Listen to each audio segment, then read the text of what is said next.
bagaimana gerakan perempuan kontemporer, terutama gerakan perempuan Islam, merespon persoalan-persoalan kekinian dan strategi macam apa yang sebetulnya penting untuk dipikirkan bersama. Yang pertama, kalau kita merefleksi pola gerakan sejak Orde Baru, itu gerakan perempuan yang ada adalah kecil, sporadik, tapi lincah dan fleksibel. Jadi masih dalam bentuk gerakan-gerakan kecil, yayasan dan lain sebagainya. Tetapi isu yang diangkat pun hampir satu institusi bisa mengangkat banyak hal. Tapi kelebihannya banyak isu yang bisa diabsorb oleh para aktor-aktornya gitu.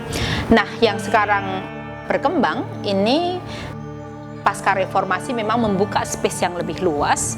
Gerakan perempuan mengakumulasi diri menjadi gerakan perempuan yang bermassa, besar, membuka akses demokrasi bagi perempuan-perempuan marginal di komunitasnya yang dulu trauma 65 kan terjadi depolitisasi yang sangat serius terhadap gerakan perempuan yang dulunya gerakan politis akhirnya disimplifikasi menjadi satu gerakan sosial keagamaan. Nah, sekarang ini kita lihat bertumbuh banyak sekali ada gerakan-gerakan besar, ada gerakan perempuan petani, asosiasi atau koalisi perempuan Indonesia, ada perserikatan solidaritas perempuan, banyak sekali dan kita sangat senang dengan kecenderungan itu. Juga pertautan antara gerakan-gerakan yang dulu Qawani, Muslimat, Aisyah dan lain sebagainya juga semakin erat gitu ya.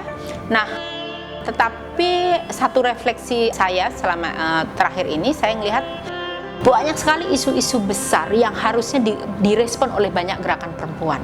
Tetapi justru karena mungkin gerakannya ada pola organisasinya terlalu besar, dia menjadi tidak fleksibel, kurang responsif, harus mendapat persetujuan massanya, gerbongnya terlalu panjang gitu ya, birokratisme institusionalnya menjadi lebih rumit sehingga terkadang isu-isu serius ini hanya direspon oleh beberapa gelintir individu saja gitu ya. Ini yang catatan penting, bagaimana walaupun dia besar dia tetap membuka ruang untuk responsif. Responsif berbeda dengan reaktif tentunya.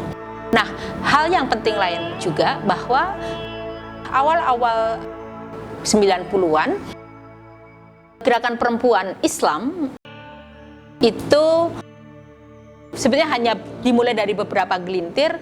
Kita rajin membaca dan menerjemahkan pandangan-pandangan progresif dari berbagai negara. Kita ingat ada Fatimah Mernissi, Rifat Hasan, Asghar Ali. Lalu kita diskusikan bersama-sama. Inilah yang kemudian menjadi cikal bakal lahirnya gerakan progresif di Indonesia, gerakan perempuan Islam progresif, dan mencoba melakukan pertautan dengan kelompok-kelompok perempuan yang mungkin sekuler saat itu. Udah banyak diskusi tentang apa itu gender dan lain sebagainya, tetapi terasa bahwa kita sudah ngomong soal isu gender kok mentok ketika kita berhadapan dengan kelompok-kelompok agama, sehingga perlu wacana yang tersinergi gitu ya, sehingga waktu itu terbangun link antara kelompok-kelompok yang sekuler ini dengan kelompok-kelompok agama menyoal dari isu yang dianggap tidak politis, yaitu isu kesehatan reproduksi. Akhirnya itu menjadi pintu masuk yang strategis untuk bisa diterima oleh berbagai kalangan, terutama kelompok agama. Lalu dia menggeliat mulai masuk akhirnya ke dalam isu-isu yang besar, dari isu mempertanyakan politik tubuh yang sangat private individual ini akhirnya dibawa mempertanyakan ke isu politik yang lebih luas, isu politik publik, leadership dan lain sebagainya gitu ya. Ini jadi bagaimana sebetulnya kekenyalan dan keluasan gerakan perempuan untuk berkontribusi dalam konteks demokratisasi di Indonesia. Sekarang ini gerakan perempuan Islam juga menggunakan metodologi baru. Di Indonesia kita lihat ada Alimat, lalu dia bertaut bersama dengan gerakan global Musawa.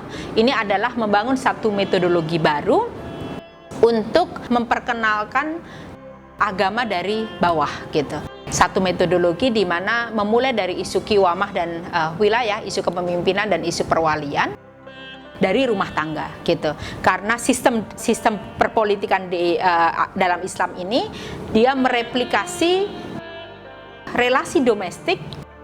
Di rumah perempuan nggak boleh jadi pemimpin, maka di publik nggak boleh jadi pemimpin. Nah, sekarang dimulai dari faktanya banyak sekali perempuan-perempuan udah menjadi kepala rumah tangga. Nah, ini seperti apa sebetulnya Islam harus kita interpretasi. Jadi ada proses negosiasi berdasarkan realitas sosial gitu. Ini yang metodologi ini yang coba dikembangkan, dan dia menjadi satu gerakan di berbagai dunia Islam, dan dia adalah pertautan antara ulama perempuannya, juga berbagai ulama dalam bidang-bidang ilmu yang lain, tidak hanya Islamic Studies, mencoba duduk bersama kemudian melahirkan satu metodologi baru ini gitu. Jadi ini akar tradisi ini sebenarnya sudah cukup panjang dalam tradisi Islam. Ulama-ulama dulu kan ahli medis, bisa duduk bersama dengan ahli matematika dan lain sebagainya. Namanya ulama itu memang spektrumnya luas, bukan hanya agama. Sekarang aja yang dimiopikan bahwa ulama itu adalah yang berhubungan dengan keahlian agama, padahal dia bisa menjadi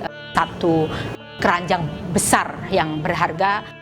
Banyak intelektual bisa bersama untuk membangun satu wacana baru dan praktek-praktek baru yang mencerdaskan.